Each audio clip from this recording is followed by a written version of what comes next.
It feels wrong to say bad things about someone who inspired you into making these videos. Somewhat, it doesn't feel dignified to call out on someone who started as a nobody that then becomes aspired to be an actual content creator into becoming the one that makes YouTube worth visiting.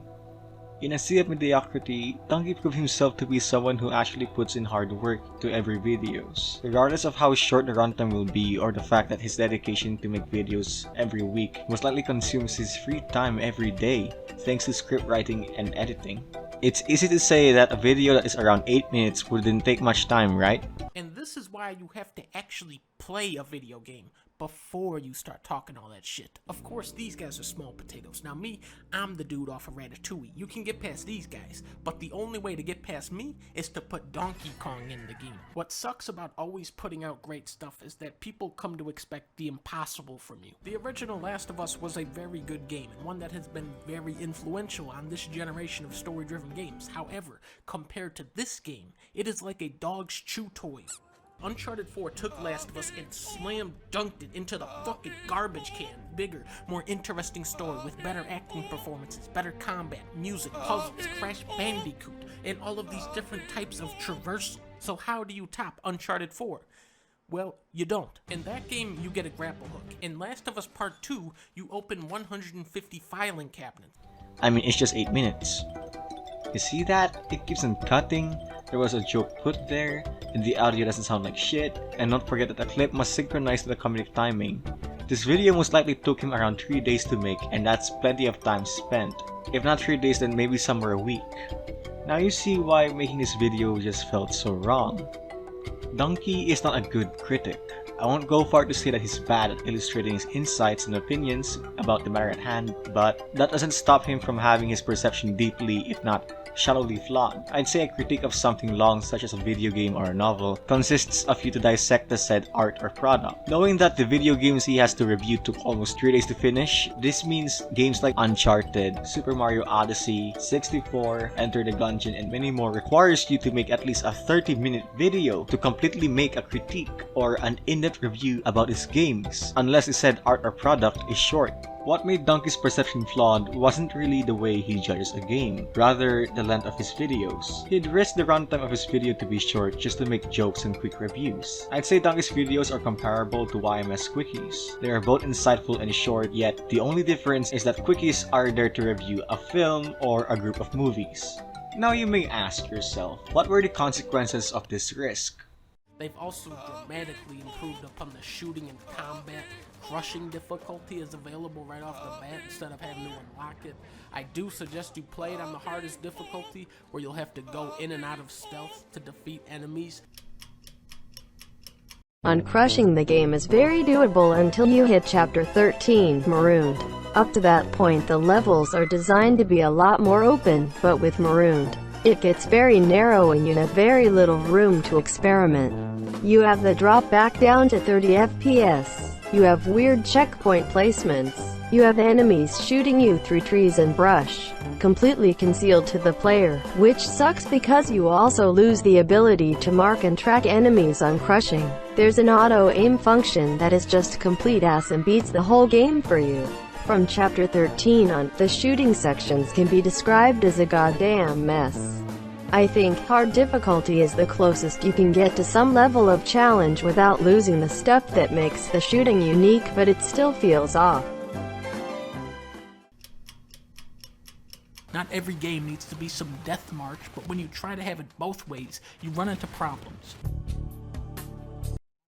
The game kinda sucks dick. In the end, he regrets what he said and changes his mind. This was present amongst plenty of video games he reviewed, primarily Uncharted 4. It's great that Dunkey is one to change his mind, but that also makes him unreliable as a critic or a reviewer. It seems unfair when there are smaller channels that are a lot more articulate when it comes to making reviews, such as Nova Canoe, Malimatosis, Joseph Anderson, Turbo Button, Noah Caldwell Gervais, Greenbeard, Mandalore Gaming, and plenty of more, are being overshadowed by a black grandma who hires a white guy to stand in as her. Then again, I don't think Dunkey intend to do this, but your average people do not watch videos for informative insight. They watch for the humor. But when you're going to watch for something informative, I don't think Dunkey is a great contender among smaller content creators that I previously mentioned. If there is someone smarter than Dunkey that is very similar in terms of mixing Adult Swim humor with insightful opinions, that would be Noodle. Noodle has been making video games analysis that mixes humor, except Noodle is highly articulate when it comes to music and animation. That is because, according to his history around the matter, he has been doing animation and been practicing music. One of the striking differences of Noodle is that he isn't afraid of becoming political, such as one of his latest videos. The more I learn about video games, the more I'm amazed they even exist. It is really hard to visualize how a game goes from idea to product. But the more I learn about what goes on in the average studio, the more I'm beginning to realize that creating a commercially successful video game, indie or AAA, is a stressful, expensive, time-consuming, exhausting undertaking. Shit comes at a high price. Not just financially. Hello, I am Funny Cartoon Man, and today we will be discussing mental health, self-care, workplace abuse, and other fun topics.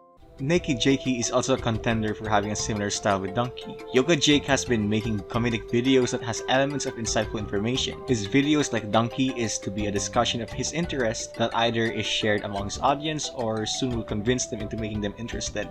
Dunkey relied upon analyzing and dissecting the topic but was then cut down due to his style being short and entertaining enough. It isn't enough for Dunkey to say that you must pick crushing difficulty because enemies stop spotting you after making them lose track of your footsteps. Because, I don't know. Karen. This clip is a good example of an actual critique. When you do, you'll have a harder time appreciating the improvements in the level design if you've picked a higher difficulty. This playthrough was on hard and I died a hell of a lot. The problem here is that this level design does everything in its power to encourage constantly being on the move and making choices, which is great. But the game still features regenerating health, which encourages you to stop somewhere out of the line of fire and wait. When Drake has such a low health pool, even if I see I'm getting flanked, popping out of cover to fall back can get me killed in a couple of seconds anyway. You die so quickly that constant movement isn't an option because it means being in the line of fire for longer than Drake can take. You can try a new angle of approach every time you die, which at least fixes the repetition complaint, but the levels are still all built with this movement in mind, while Drake's tiny health pool is best suited to a conservative approach. In Uncharted 1 and 2, the problem was that the level design was repetitive and linear. The health system was suitable, but the level design made the gameplay boring.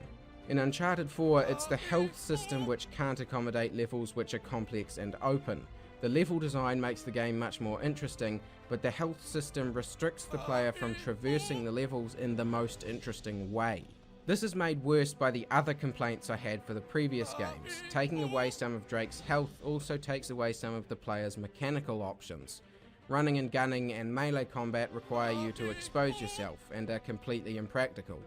Try to melee someone on hard while another enemy is still shooting you and you'll likely be dead before Drake's melee animations even finish. It explains what difficulty you must select for the game thanks to his own insight that is elaborated. I'm confident that Dunkey is capable of pulling this type of videos. It is just that he doesn't have the time. Dunkey is proficient when it comes to articulating his opinions, but his credibility can be dented by his videos' runtime and how subjective or objective his videos are. If he's going to make a 30-minute video on why Death Stranding is not good, dissecting why its controls are exactly flawed or horrible upon the game's design, then less people would be whiny and angry. In conclusion, Dunkey would most likely not be classified as a good critic since he does not make in-depth critiques or phenomenal reviews. But he makes great videos and that's what matters for him. The sheer editing, comedic timing, Adult Swim humor, and dedication to select which music ends at a good note is what makes him stand out and overshadow both good and awful, just boring YouTubers. Anyways, thank you for watching. Eat your vegetables, eat your oranges so you can banish COVID to the